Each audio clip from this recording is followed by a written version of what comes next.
This episode is brought to you by Abercrombie. Build your fits of the day with Abercrombie's newest denim drop. Here's where to start. Abercrombie's 90s straight jean goes with any shirt from tees to sweater polos. Super versatile. Their loose and baggy jeans are more trend forward, so you can grab those and go out with your friends. Abercrombie's denim fits come in a range of washes. Build your looks around Abercrombie denim. Shop online or in-store. Don't you love it when things are both easier and more affordable? Like when the rain washes your car for you. Or like when you save up to 10% by bundling your renters and auto insurance with USAA. Bundle with USAA and start saving. Get a quote today.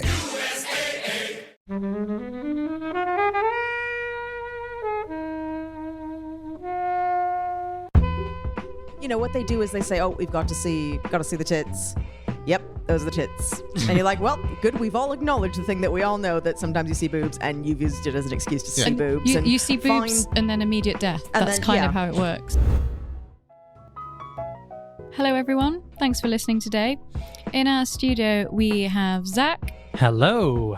We have Liz. Hello. And we have Kobe. Howdy. And we're going to be reviewing the 2012 horror/comedy, The Cabin in the Woods. Thank you, as always, to the mighty people for the mighty, mighty tunes. And thanks to Ben from Rockwood Audio for his awesome editing skills. Please do remember to write a review and rate us on Apple Podcasts and anywhere you can do where you listen to the podcast, because it really does help us. And you can join in the conversation with us on Twitter at Flixwatcher Pod and on Instagram at Flixwatcher. Hello, film fans. Welcome to this episode of Flixwatcher Podcast. Joining us today, we have Zac and Liz. If you would like to introduce yourself to our listeners and tell them about the pod work you do, please. Hello, I am Zac Fortais-Gomm. I'm the creator of The Orphans, which is a science fiction podcast all about clones and space and civil war and lots of feelings. Yes, you can find it by searching The Orphans on any podcatcher or online. The Orphans. How did you come up with the name The Orphans? It was a long process to find the title because it was not the original title. And then I was like, this original title sucks. And it was too connected to like religious iconography that I was like, I didn't want to include at all in the show. And so we were like thinking about different things that would connect to like the series ongoing.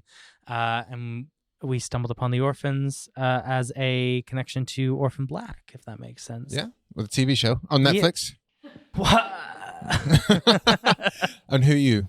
I'm Elizabeth Campbell. I work on a couple of podcasts. Mainly I work on Wooden Overcoats as the production manager, which is a comedy sitcom about rival funeral directors, and I am the business manager for Victoriosity, which is a steampunk comedy mystery set in an alternate Victorian London. So can you tell us a bit about how you got into podcasts? Because you have a full-time job. Yes. Doing serious stuff. Yes. How have you got involved in the podcast world as the production manager and the business manager? My serious job is I'm a lawyer. I'm a criminal lawyer, which is... So you need moments of levity in your life. I mean, to be quite honest, yes, exactly that. It's it's a job that I enjoy very much, but could not do every second of my time. I got very lucky, to be honest, joining podcasting. I knew Felix Trench and David K. Barnes from university. Yeah, okay. We all did student theatre together up in Edinburgh. And when we all moved to London, we lived together. And they made Wooden Overcoats season 1 while living with me. Okay. So I was the weird hanger-on. And when they wanted to make season 2 and start getting somebody to help organize and bring in some money and stuff like that, I was literally next door in the next room listening through the wall like a creeper, and elbowed my way into that. And it's been the best elbowing that I've ever done. It's been a joy. Maybe Liz can do it. Yes, I can. I heard you. I mean, you're not far off. You are not far off. Well, I enjoy the guys in Wooden Overcoats, including obviously Tom, who's leads Victoriosity. Yes.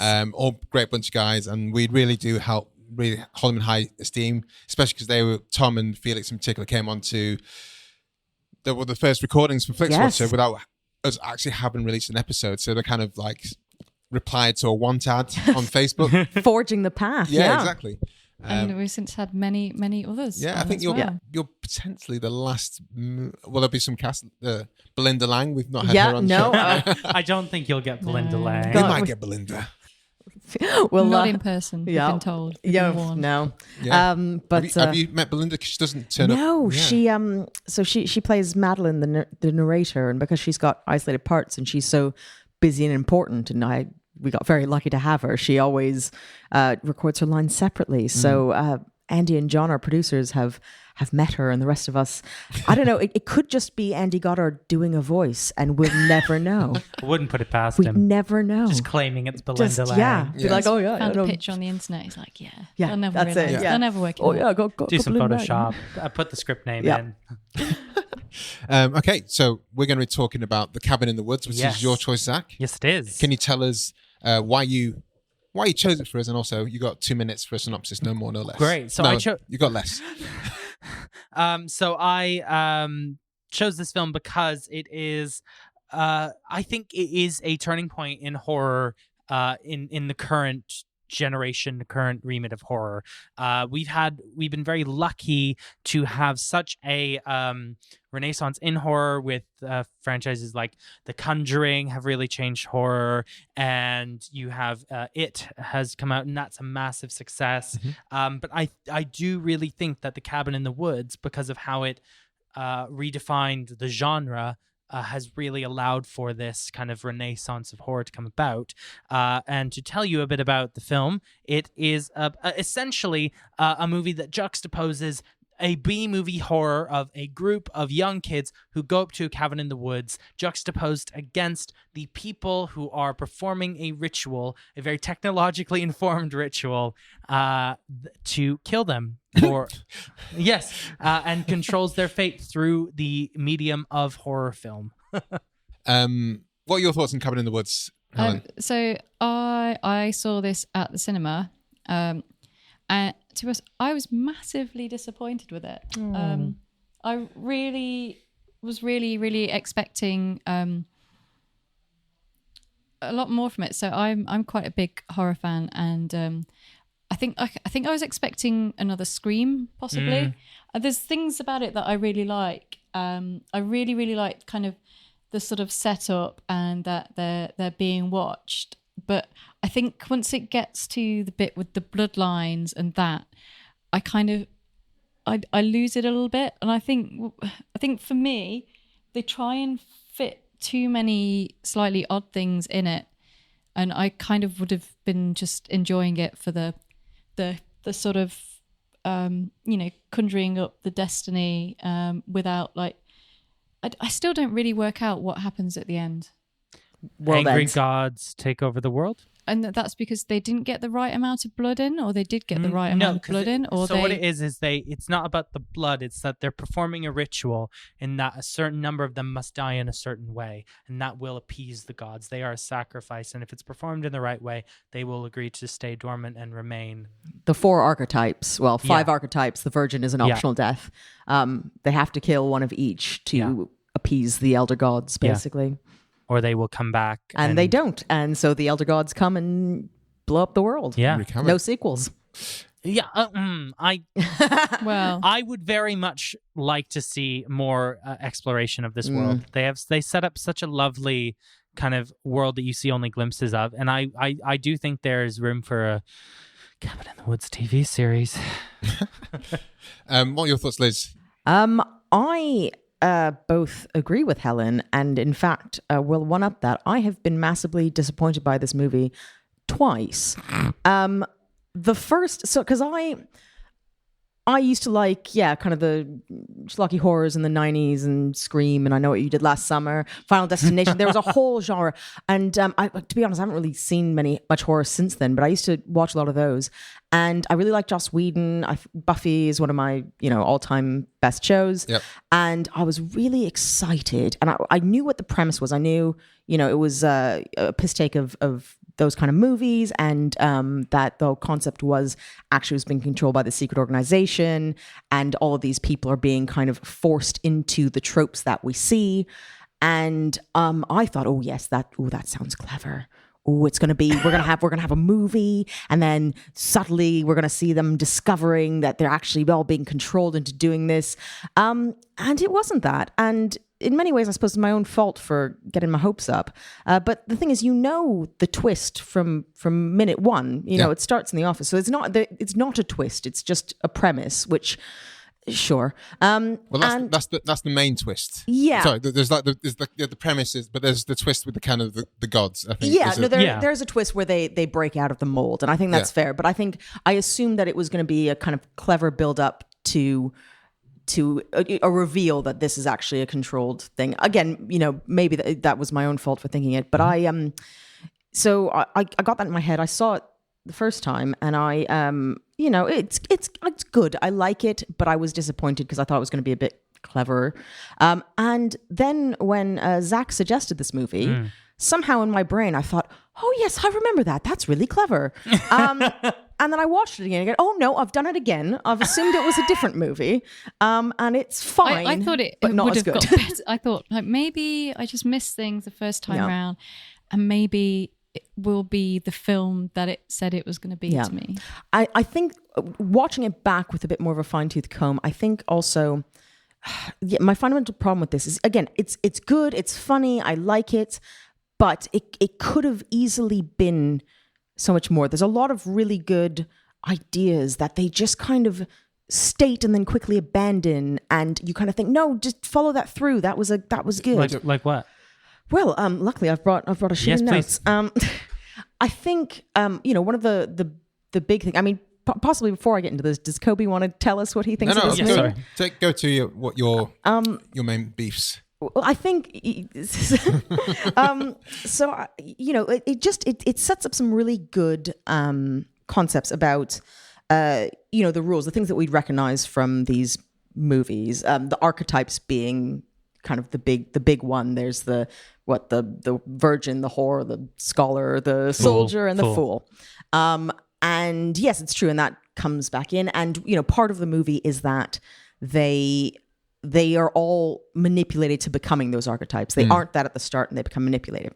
And the beginning of the movie does an excellent, there's a real economy of writing in the first scene with the 5 characters, where they immediately do a small thing that shows you that they're not those archetypes. The virgin, immediately we know that she's been sleeping with her professor, and the one who's the scholar, we see him first catch a football. He said he's the top of the football team. Kurt recommends some books. It's despite what they look like and all that, they just do a small little thing, and you're like, all right, these characters have a bit of depth, but they don't do it for all of them. They kind of forget, and so they do that. What's the blonde one? Jules. Yeah. She doesn't really get that. We get a line slightly later on where they say she's pre-med. Okay. Yeah. But they kind of forget, and I think she makes out with a wolf, a stuffed wolf. Yeah. But we don't see her not be a whore. That was once they got into the cabin, and that's when their archetypes were starting to be forced upon them, wasn't it? Well, with her, it's even earlier, because they say that the bleaching of her hair was what's dropping her IQ points. Well, and this is it though, but we never really get to see her not done blonde. No, I think that's fair. And that's the thing. So I think I think they just kind of, we are told, oh, we've made her dumb by the hair dye, but we're not shown it, and you just think, well, you had a good thing going, and you've not. So if she'd have gone at the start of the film, she'd you see her getting a bleach out with the dark hair and doing X, Y, Z. I mean, the first thing we see her doing is taking out textbooks from Dana's bag, saying, "Why do you bring these?" Yeah. But the thing is, if the whole point is to show her as something different, then show her going, "Oh, I love this sociology textbook," or I don't know, something like that. To just say, "Oh yeah, no, she's not just a dumb whore." Sorry, it's not nice to be calling that, but the archetype, she is something different. So I think they only kind of half did that one. Yeah, that's fair. And I think similarly they do that with they're talking about that they have to choose to transgress to be punished. Again, a real horror trope, this dispositional alignment theory that the sinners must be punished, and we want to see them be naughty and then get stabbed. And you've got the characters who first of all, they're all manipulated, so is it even free choice? Who knows? But okay, Jules and Kurt have sex in the woods. They deserve to die. Fine. That's a common trope. But like the scholar chap, Holden, he doesn't transgress. He has his opportunity with the one-way mirror, where he makes the conscious choice to say, no, I will not see the boobs. Yeah. And you think, okay, well, that's the setup. We know that he's an all right dude. Then you see him later on making out with Dana. That's surely the point where he's transformed, where he's supposed to transgress. And she says, oh, I don't have sex with you. And he says, oh, whatever you want. And you go, oh, yes, that's the correct answer, sir. So I don't... Why did he deserve to die, Zack? Angry gods. No, I didn't particularly see it that way, in that they were transgressing in that way. I can understand that point with them having sex in the woods, but I think the transgression itself is them meddling in the room of horrors. Well, that's the other rule that they give, which is they have to choose a way to die. Yes. So they choose the not zombies, the hillbilly, cannibal, whatever, which is very funny. No, I chose zombies. No, you chose zombies, not these zombies. That's a great scene. Backwoods hillbilly pain worshipping zombies. Yeah, but totally again, different species. If the rules of the world that in order to appease this ritual, they have to choose their way to die. Yeah. Kurt dies by accident in a very funny scene, so I forgive it because it's a very funny scene. Yeah. But at the end, but in trying to escape them. But okay, because they've fought and escaped, so already they are going against what the god's rules are. So his death is coincidental. They're trying at the end to save the world, though, by having Dana shoot Marty. If they just had to kill 5 kids, why don't they just drive that van off a cliff? Why did they need to go with the cannibal zombies? Well, what are the rules? What are the rules of this universe? Well, I think it was very much that. Well, I think first of all that was a last-ditch attempt to save things. We don't know if her shooting him would save everything, despite all the characters saying that it would. Sigourney Weaver said, yes. However, I think it was very much like this is an ancient ritual. This is how it's like to be done. And it's very much implied throughout the whole time that the gods are watching what is happening and are enjoying the show. It is the greatest show on earth. We need the goods. Oh, do we really have to see the nudity? We're not the only ones watching this. Yeah, I think that's kind of fair. I just felt that, but like these are just examples. I just felt where they decided to play on a trope, kind of half committed, and then kind of forgot they were doing the thing, and then went somewhere else, and it was just a bit like, oh, okay, well, you've said what you were going for, because they always have a line saying, well, they have to make the choice, or oh, we've fixed the hair dye, which is fine, but then they explained to you what they were going for, and then just didn't bother. I didn't have a problem with that. No. I quite enjoyed this film. I saw it in the cinema when it first came out as well, and I think my main takeaway from it at that time was that I don't really watch that much horror, so maybe I wasn't getting all the kind of references. Since seeing it, this is the second time I've seen it since it came out. Haven't watched any much more horror, but do get a bit more of the references, and hasn't really changed in that respect for me. But I just generally kind of took it for what it was, as like a very obvious satirical view on the horror genre. If you want something a bit more nuanced, then you're looking at the Scream films, as a kind of like, this is how horror films work. But I think this was just like, this is how horror works because they have to do it because of, X, Y, Z beings above that we don't ever see, but they need the blood in the right order and fine, blah, blah, blah, blah. Plus then you have Bradley Whitford and Rich Jenkins kind of being comedic in another office. It's somewhere. Very funny. Yeah. It is very funny. See, that's what I took away from it. So I wasn't thinking about it on the levels that you were. Severe penetration. The thing is, it sets itself up to be taken on that level, and it tries to make itself more complicated than it needed to be, and by doing that, it takes away some of the fun because you're kind of overthinking it. Whereas, which I have definitely done. I don't know that it necessarily does. I mean, from the first scene, it's very comedic, and it's meant to juxtapose. It's going for clever. It is going for clever. That is fair. And again, I'm a Joss Whedon fan. He is clever. Yes. Maybe it's Drew Goddard who's the problem. True. No. But I do think it does from the start tell you kind of, what they're going for. And yes, it is clever, but also they're here to sit on these tropes, have some fun with them, twist them in certain ways. I never felt that it betrayed its own logic. Well, one thing it does portray is it's horror in that it's not particularly scary and there's not really that much inventive horror. So it's like, okay, yeah, it's kind of funny, but there should at least be some jumps or some shocks or... There was a unicorn. But I don't... That was pretty great. But again, great. I don't think that's the point of it. I think the point... Like, I think they're not trying to make a horror film. They're trying to deconstruct the horror genre. I think, like, you can see in the selection of the monsters, like, when they say, oh, maintenance always choose the same ones. Like, it's not that interesting. It's a bit boring. They've chosen the bland zombie torture death family.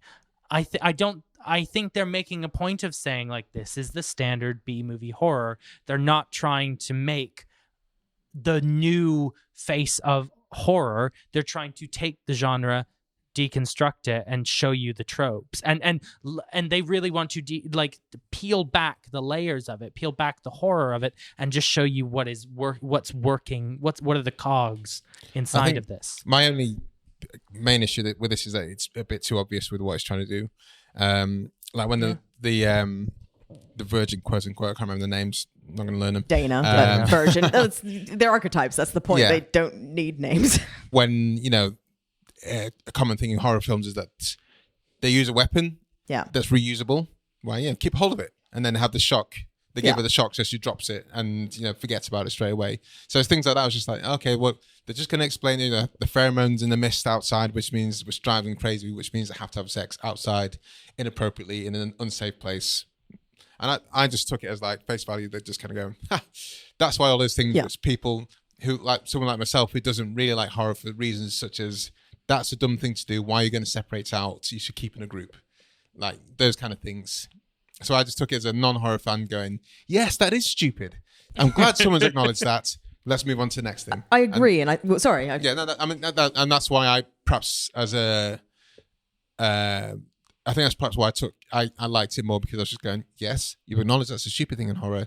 Go to the next point. And to refer back to your point at the start, Zach, when you're talking about the kind of new wave of horror films, not seen Conjuring, not seen Annabelle. I think the premise of those look a bit dumb, but I do like the Blumhouse kind of style of things. Yeah. You Get Outs and your the Purges and stuff like that. I think that's a really kind of that kind of horror aspect. Us is a really and the Quiet Place and stuff like that. For me, I think that's a really kind of interesting type of horror, and they're completely different to this kind of stuff that Cabin in the Woods is kind of poking fun at.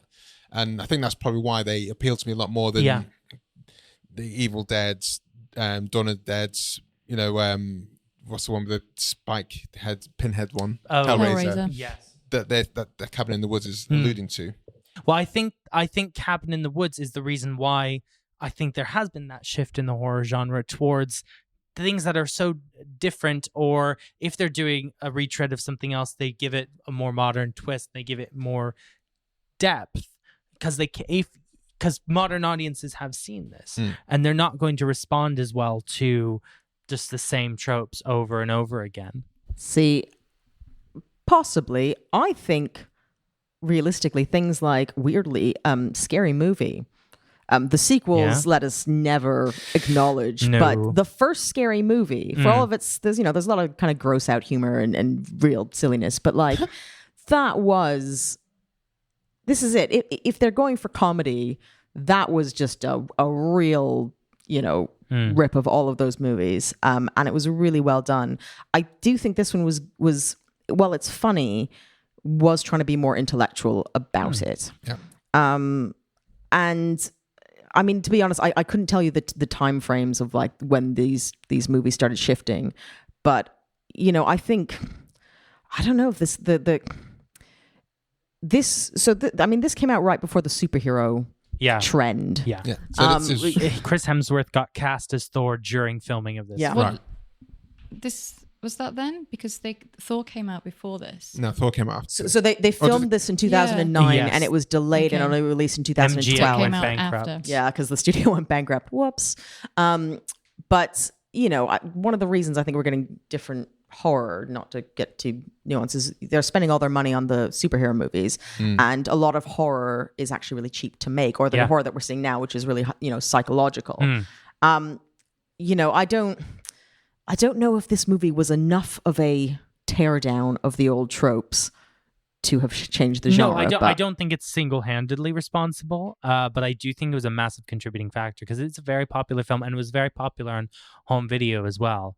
And I think enough people started recognizing the tropes because of it that the old formula for horror slowly started to not be as enticing, if that makes sense. I think there with a lot of horror fans, they recognized the tropes and they looked out for them in films. So that was part of the fun, almost like a bingo card. And also, the thing of within the first 5 minutes, you have 4+ people, and you kind of think you put them into those pockets, into those boxes, and part of the game is to see if it does play out as you expect them to do. I think I would have thought that's I don't know. Is that part of the fun of a? Yeah, I mean, it's kind of the fun. It is interesting, and partly just seeing who gets killed first is always good fun. Yeah, I mean, I agree with everything that everyone said about it. I was just really disappointed from kind of how it had been built up or sold to me, and I don't know. I just think that it doesn't do as well as it thinks it does, either being a horror, a comedy, or being a takedown on the genre. Agreed. It kind of does all three of them, but it doesn't do one of them really well or all three of them really well. There's things in it that I do really like. I really like the kind of like the Japanese schoolgirls and how they defeat the Ringu kind of character. Doesn't every other region defeats the... But we don't see how the other regions defeat it, and it's just that one which I really like. I mean, it's a shame that we get boobs, but we don't get naked Chris Hemsworth, which, had it been inside, then we might have done to get the balance. Wasn't that part of the piss take on the genre is doing? There are always boobs in those movies. That's the thing, wasn't it? I think that's part of the play on it. Play on it with a naked Chris Hemsworth. I'm okay with that. Yeah, that kind of would have been a bit more of a sort of play on the genre. Again, it was one of those things. Because it's him as well, and you they had again their entire quote unquote takedown. Oh, sorry, that sounded really unnecessarily sarcastic. Quote unquote. But what they do is they say, "Oh, we've got to see the tits." Yep. Those are the tits. And you're like, well, good. We've all acknowledged the thing that we all know, that sometimes you see boobs, and you've used it as an excuse to see boobs. You see boobs and then immediate death. That's kind of how it works. Fine, but it's really more, you've just stated a thing as opposed to done anything particularly creative with it, which is, again, it's fine. And I did actually like this movie. I appreciate I'm coming across really negative, but it could have been more. It could have been really clever. The concept is great. And it just misses again, I think, on all those three things. Also, when they kind of get to the monster store, I mean, some of those monsters in there are fucking awesome. Yeah. Like, you would have liked to have seen, like, I really, really like the kind of the modern Pinhead Hellraiser type thing. Yeah. And, there's some really, really kind of inventive, weird, freaky death shit that happens at the end. Yeah. And you just think, oh, if you'd have brought some of this in a bit earlier, some of those crazy beasts. And that's, I think then for me, that's when the film got more fun, is when, they really started messing with genres and reality and things like that a little bit more. That's fair. Yeah. I think let's head to the scores, guys, and keep on talking, obviously.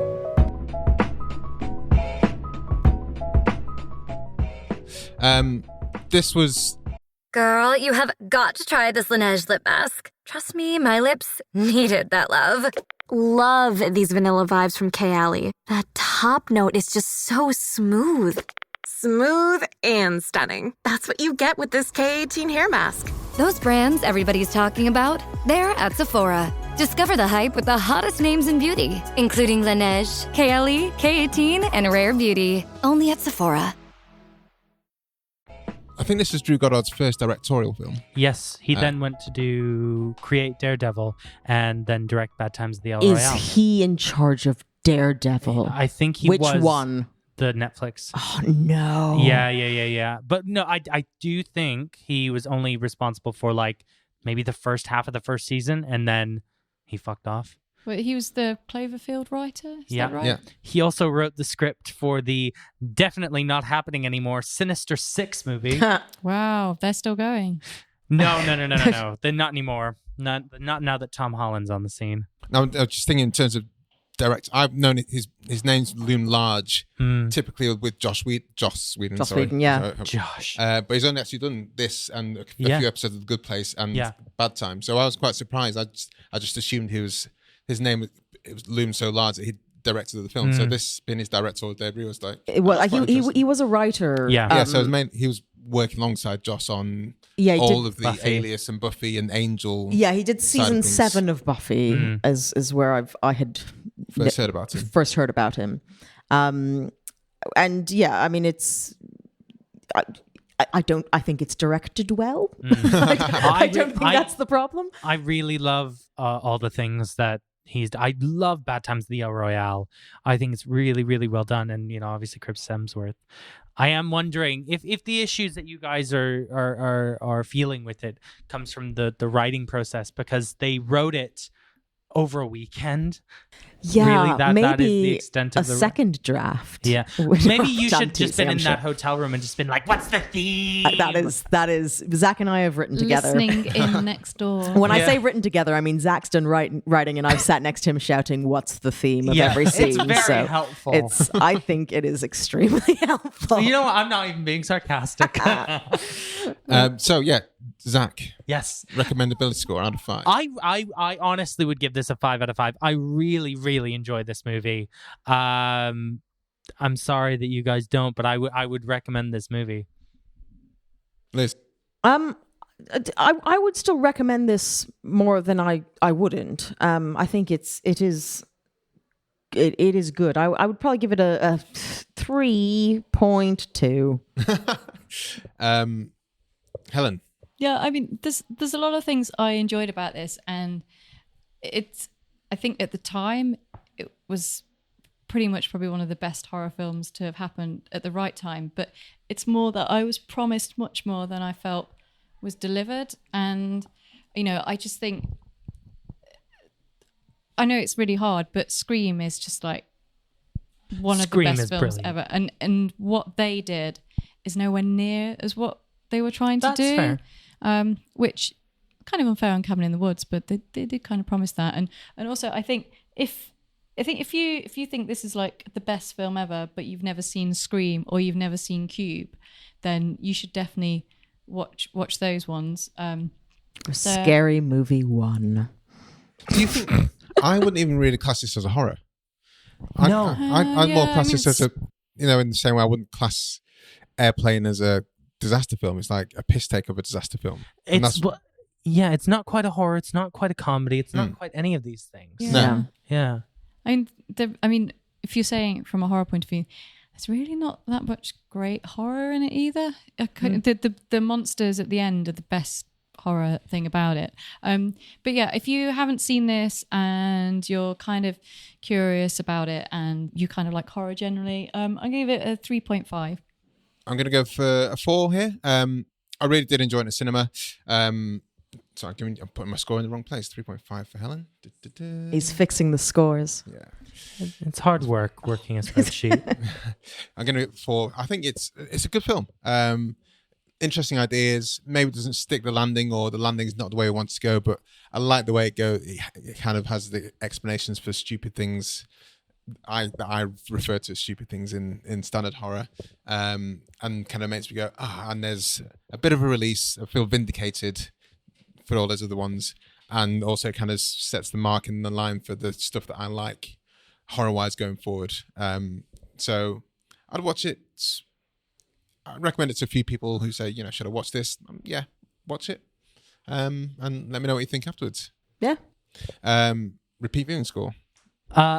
Again, I'm gonna give this like a 4.5. Like, I watch this quite regularly. How regularly is regularly? Oh gosh, like I watch it probably like at least once a year, I think. Like, that's a lot. Yeah, I think I've seen it quite a lot. I really do enjoy this movie, and I've shown it to other people, and I will happily watch it anytime it's on. And like, yeah, so I'm gonna root for this movie, guys. Liz. I expect that in 5 years' time, I will have forgotten that I was disappointed by this movie and go, oh, Cabin in the Woods, I remember that. That was a great film. So clever. And watch it again. So you have to also forget that you recorded this episode. So you can be like, maybe there's a reference somewhere on the internet. I have a terrible memory, so it's very possible. So, there is a good chance. To be honest, I feel like this is a film I would take a break and give another go at. Sure. I don't know, because again, it has lots of potential. It's got lots of good ideas, and I kind of find that fascinating. Also, I really enjoy, as you might have noticed, finding the bits that don't quite stick and talking about that. So to be honest, I actually think it's a really interesting film, even though a bit frustrated by it. So I would give it a 4. Helen? So yeah, pretty much everything you've said, I agree with. So I think 7 years is a reasonable gap. In 7 years' time, shall we meet up? Yeah. Shall we have a reviewing? I think if someone says, "Oh, I've never seen Cabin in the Woods, shall I watch it?" I'll be like, "Yeah, sure, I'll join." I think, I quite enjoyed seeing it again and finding it as equally as frustrating. I think there's kind of something about that, and I do find that I find horror quite easy to rewatch because it's kind of fun. I'll go a 4 as well with that one with Liz. But yeah, it's to say, I don't know. I will watch it again. I don't know when. 7 years' time. I'm going to go for a 2 here. I probably will watch it again. And in the world that we no longer have it where you just switch on the TV and see what's on. If I was still doing that, I would. And it came on. I'd a half an hour to kill, an hour and a half to kill. I'd watch it. It wouldn't turn off. But I don't think I'd go looking for it necessarily. Small screen score. Unlike all of you, I did not actually see this in the theaters. Oh. I never saw this in the theaters. So my only experience with this is on small screen. I think I would have liked to have seen that final third of the movie on a big screen. It feels like there's a lot of detail in there that I could take in that's not necessarily coming across on the small screen. That being said, I do still think it's very, very enjoyable. I mean, clearly, if I'm the one bringing it to the table on a small screen viewing. So I think I will give it 3.8, I think.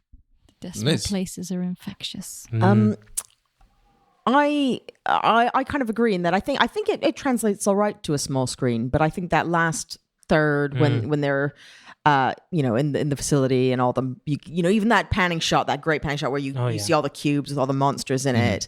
My TV at home, which I did watch it on, is fairly big, so I think I got a decent view. But I think that would have been. I mean, I did see it in theaters, but I can't remember the experience particularly well. Clearly, I think that probably would have benefited from bigger screens. So I'm going to go with 2.5, right in the middle. Helen. So I did enjoy seeing it at the cinema, as I think any horror film is great with a shared audience, whether they're there and enjoying it or not.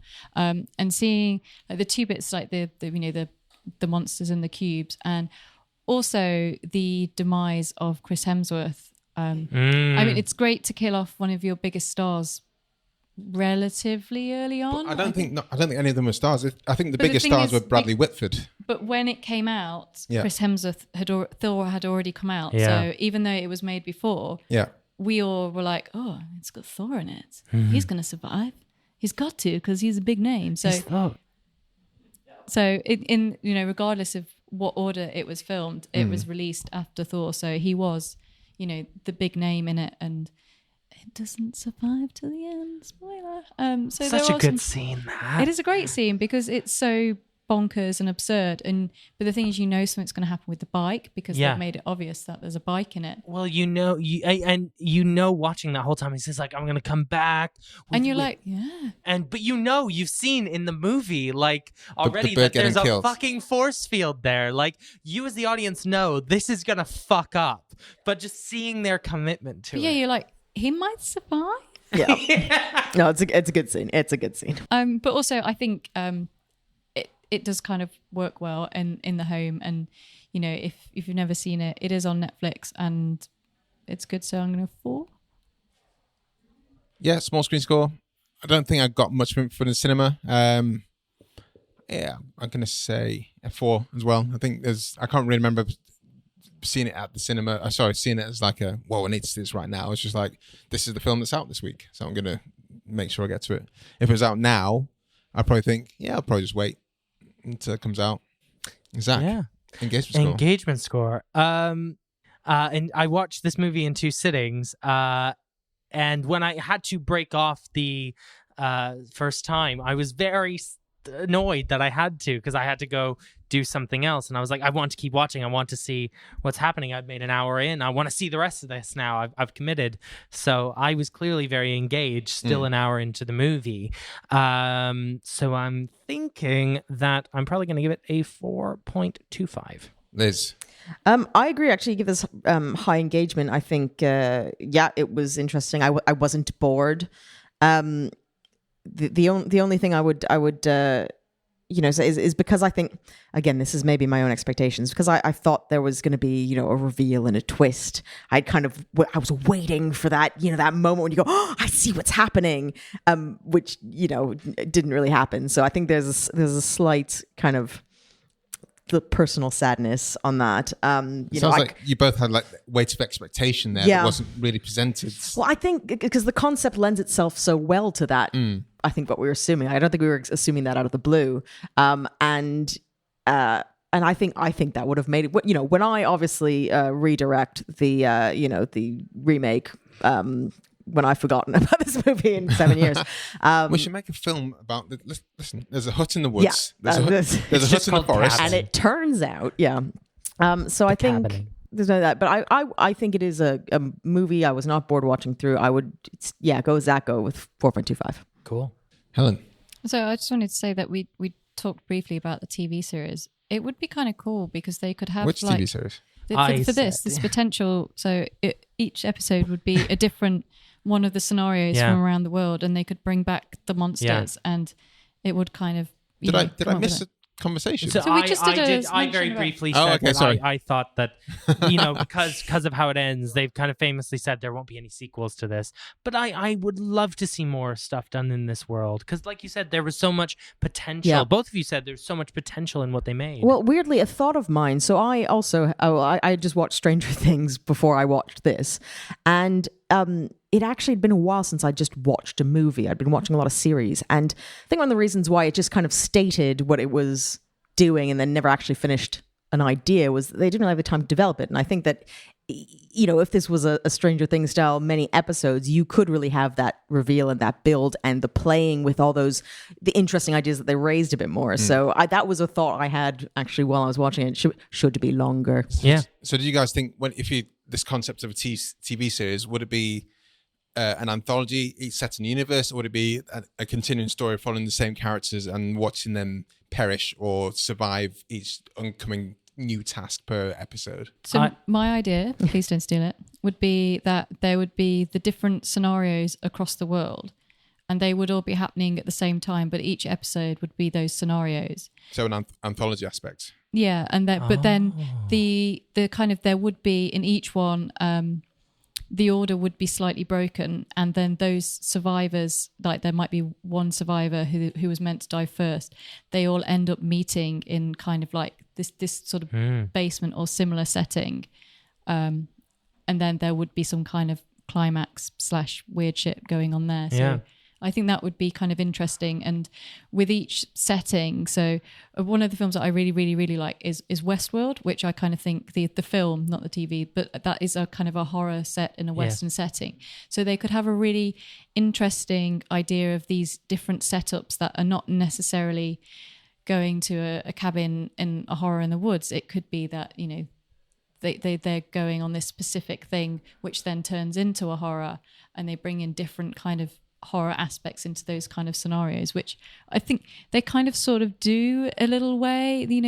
They just pick the horror thing, but again, there's lots of ideas that I really, really like, but I just don't think they kind of pull off. And I think the other thing is because it was Joss Whedon, the expectation was so high on Yeah. him. Yeah. But this on Engagement, this film is like, it's 95 minutes long. It's short. It is short, and the engagement is pretty high. I was a bit like, really? At the end, I was a bit like, and I don't know. I think I'd had to go through too many steps to come to Sigourney Weaver explaining it all, which is like one of the more fun cameos that I was a little bit okay. Did you know they originally wanted Jamie Lee Curtis to do it? Oh, really? Yeah. Did she say no? Or? I think so. She's Like busy. No, I'm horror. done. And then she came back and did Halloween, and everyone loves it. And they're making 2 more.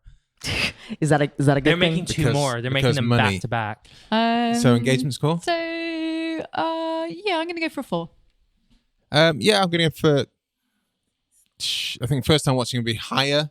This time, perhaps equally as high, because I feel like I was, the distance benefit of watching it quite far apart, and also thinking I was going to take more from it. But I think subsequent watches, I probably wouldn't be needing to pay that much attention. So I'm going to go for 3.5, based on my average of my scores going forward and in the past. So gives us an average score, an overall score of 3.84375. This is where we go to Twitter, and as you all know who listen to the podcast, we reach out to guys on Twitter, ask you to give a short review and a 5-star rating. So look out for our tweets on Twitter. We are at FlixWatcherPod. Zach, can you take the first? Yeah. Right. I want you to watch this, says a satire that does horror better than lots of movies trying in earnest. 4.5 stars, Craig. Liz. This is from the Tasteless podcast. Great name. It says, this movie is one of the all-time best cameos. It made me gasp when a certain someone showed up near the end. The whole movie was creative and helped me overcome my prejudices against horror. Oh, and the stars is a solid 4. Helen. So this one is from Flix X-Rayed. This movie has me in stitches every time, and I love it. Is such an amazing horror comedy. The first time I saw it in theatres with my friends, there were these really drunk girls in the front row of us who were screaming all the way throughout. It was hilarious. They didn't give any stars. Don't like the reviews without stars. Zach, do you want to go for the last one? At every turn, a slasher of conventions and expectations. 4.5 stars. I just want to say thank you, Twitter, for really supporting me in my choice of this movie, unlike the panelists. Hey, I think you've done well. I think you did well. No, I did. Okay, guys, can you briefly sign off by telling us where we can find you online and say howdy, Adios. howdy doody, adios. Howdy doody. Yeah. Just for you I North Americans, that's what Yep, you say all the that time. is what we sound howdy like. doody, eh? Oh, eh. Oh, yeah. In Minnesota. You can find me on Twitter at ZachFG, as well as you can find my podcast at Orphans Audio, and you can find us across all sorts of social media under those same handles. Thank you so much for listening. It's been a real joy doing the show. Thank you very much. You can find me personally on Twitter at Liz X Campbell. That's Liz and then just the letter X Campbell. My podcasts are at Overcoats Wooden and at Victoriosity. It's been absolutely wonderful, guys. Thank you so much for letting us come and Thanks. let me Thanks. rant Yeah, of at you. course. Catch you later, guys. Bye. Bye. Enjoyed this episode of Flixwatcher podcast? Why not leave us a 5-star review on iTunes? You can also follow us at FlixWatcherPod on Twitter, and we're at FlixWatcher on Instagram. Thanks as always to the mighty people for their mighty, mighty tunes, and Ben from Rockwood Audio for his awesome editing skills. If you're looking to get your podcast edited as sweet as this, get in touch with Ben, and that's Rockwood, ROKK Wood Audio. Tell them Flixwatcher sent you.